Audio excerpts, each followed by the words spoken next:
Strain is a negative concept. If I say that I've strained my eyes, it means that they hurt or I can't focus anymore. A strained muscle means that I'd better lay off till it heals. But it's a paradox because strain is also what makes us tougher and stronger. Without straining, we're weak. And it seems to be confessed in the very word that we're using, strain. It derives from an Old English straeon, which means acquisition or gain. In other words, something positive.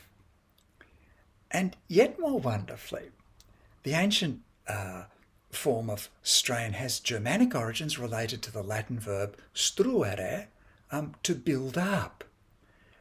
That's a form that persists in English words like construe and construct and so on. So there you have it. It's as if our linguistic Indo-European ancestors recognised that in order to build, you have to make stress. To make anything strong, you have to brace it, as if putting the four corners of a frame under tension by means of diagonals. If there's no strain, there's no resistance, no capability of holding firm. So the square falls out of true because there's no tension to shore it up. If there's no load, there's no rigidity either. For centuries, furniture makers have referred to the beam under a table as a stretcher or strainer.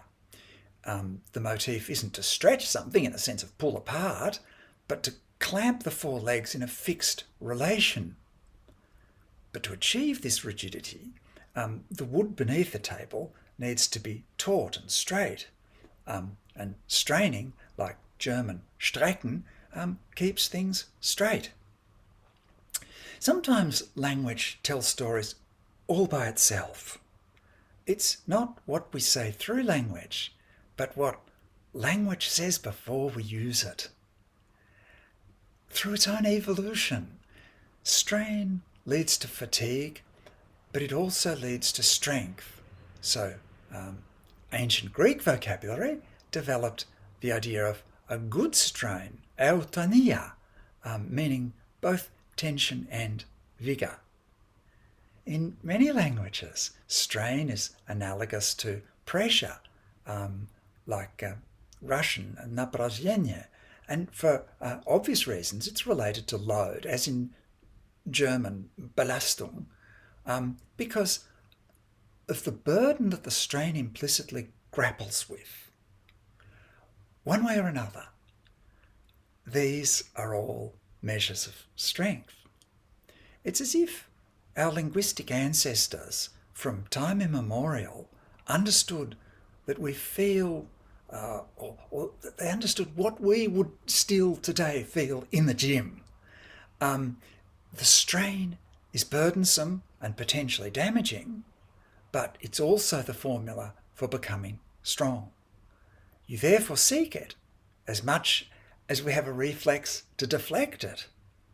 To shirk the challenge, it always remains a challenge.